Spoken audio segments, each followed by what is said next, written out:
내가 뭐 잘못했나?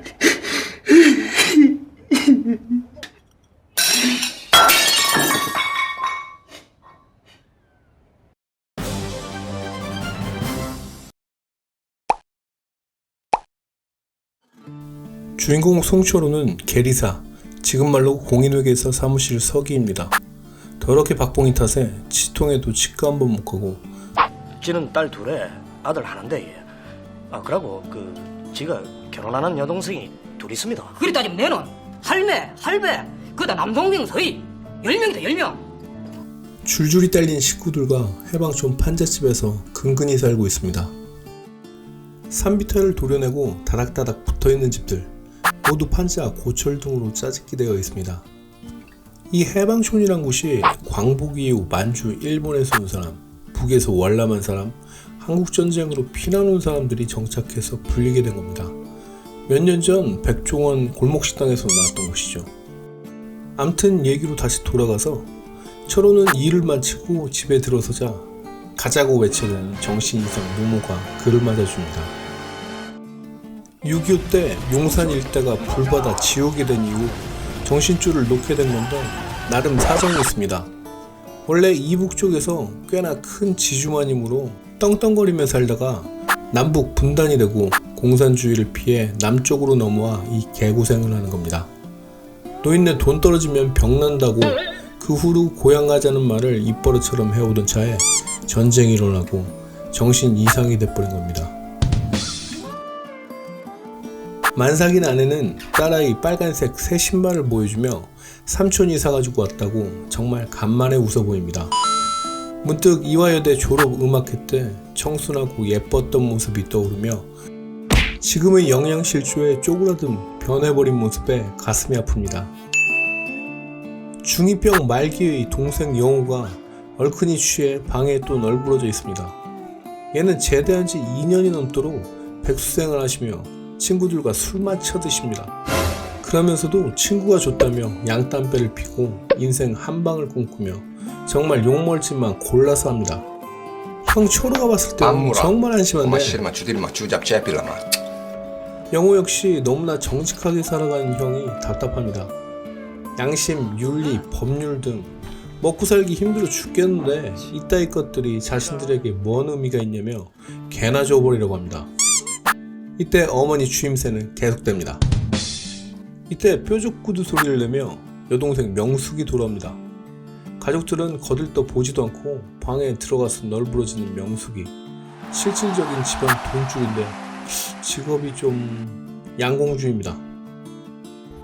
양공주란 해방 이후 기지촌에서 미군 상대로 성매매하던 여성을 일컫는 말입니다. 일본군에서 미군으로 바뀌었을 뿐 똑같은 놈들이고 폭행, 강간, 살해 등 기지촌 여성들의 인권을 짓밟는 일들이 수시로 발생되었습니다. 한국 정부는 그때마다 미국 놈들 눈치를 보며 반감만 했었습니다. 암튼 철호는 얼마 전 퇴근길에 차창 밖으로 명숙이를 본 일이 떠오릅니다. 미군 찝차를 타고 미군 놈에게 안겨 선글라스를 끼고 있던 명숙이 미천없이 몸뚱이로 장사하는 저런 것들도 시집을 가냐며 사람들은 비웃습니다. 철호는 자신이 처한 상황과 이로 인해 고통받는 가족들 생각에 차창 유리를 부수고 싶은 충동을 참다가 이내 눈물이 다 났던 겁니다. 이런 복잡한 감정을 억지로 추스리며 잠을 청해봅니다.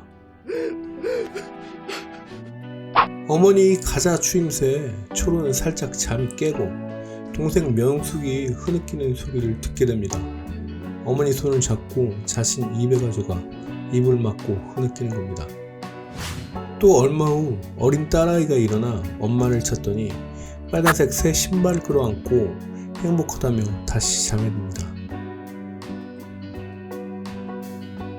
다음날 점심도 굶고 일하던 철호에게 전화 한 통이 걸려옵니다.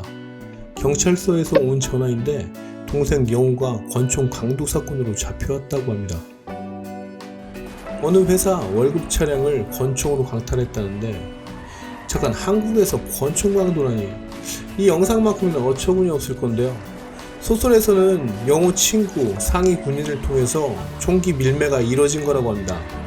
아무튼 도망가 도중 신고를 받고 출동한 경찰에 검거된 겁니다. 경찰서에서 만난 영호는 자기 혼자 벌인 일이고 그때 회사 직원을 죽였어야 됐다고 너스레를 떨지만 경찰 얘기로는 술 의향은 없었던 것 같다고 합니다. 경찰서를 나온 초로는 정신나간 사람처럼 휘청대며 또 속에서 나온 눈물을 목구멍으로 넘기며 집으로 돌아옵니다. 그런데 집에 있던 명숙에게서 또 충격적인 말을 듣게 됩니다. 아침부터 진통을 시작했던 아내가 병원에 실려갔는데 애가 팔부터 나오는 바람에 위급하다는 겁니다. 맥이 풀리며 차라리 머릿속이 깨끗이 개는 것을 느낀 초로는 명숙이가 주는 돈봉투를 들고 병원으로 갑니다. 하지만 아내는 이미 죽었습니다. 이를 알리는 간호사의 말에 네? 그래요? 간호사보다 더 무덤덤하게 되묻고는 병원 현관에 멍하니 서 있습니다. 무언가 큰일이 한 가지 끝난 것 같은 그런 기분, 아니 뭔가를 해야 할 일이 많이 생긴 것 같은 기분, 그냥 멍하니 서 있습니다. 이윽고 병원 문을 나선 초로는 어디로 가야 할지 망설이며 한참을 걷다가 치통을 느끼고 무작정 치과로 갑니다. 아마도 정신이 반쯤 나간 상태라 더 이상 이성적인 판단을 할 수 없었던 것이겠죠. 아무튼 안 된다는 의사 만류에도 병원 두 군데에서 어금니를 2개씩이나 뽑아버립니다.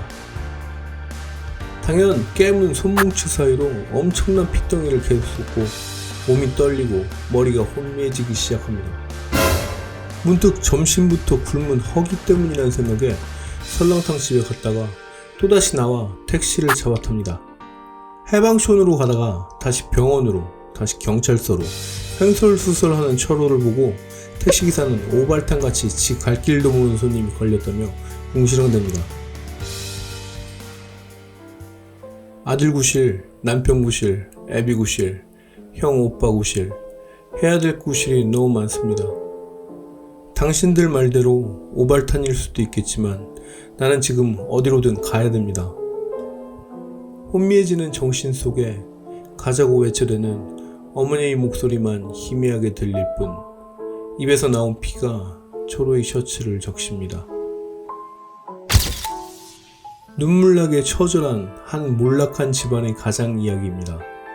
답답하리만큼 정직하고 성실하게 양심을 지키며 살아가는 초로는 감당하기 힘들 정도의 엄청난 삶의 무게에 짓눌립니다. 정신 이상의 노모, 강도짓으로 경찰에 체포된 남동생, 양공주로 몸을 파는 여동생, 한때 음악가를 꿈꿨지만 난상 끝에 죽은 아내 등 정말 답답한 현실입니다. 작가 이범선은 1959년 오발탄을 발표하며 한국전쟁 이후 민중들의 삶을 적나라하게 그려냅니다. 경제적 어려움과 함께 정신적으로 황폐해진 당대의 현실은 목적 없이 날아가는 오발탄과 같습니다. 어디로 가는지도 모른 채 단지 생존을 위해 자신의 양심, 윤리 사이에서 갈등하는 인물들을 보여줍니다. 양심을 지킨 초로는 엄청난 현실의 무게에 죽어가고 동생 영호는 양심보다 생존을 택하지만 그 역시 수감되게 됩니다. 이런 사회적 모순과 회의를 잔인할 정도로 적나라하게 그려내고 있습니다. 당대의 시대상을 걷어내고 보면 가족을 위해 혼자 모든 것을 감당하려고 발부동치는 가장의 모습만 남게 되는데요. 이런 초로의 모습이 우리들 가슴을 더욱 먹먹하게 합니다. 다음 시간에 뵙겠습니다.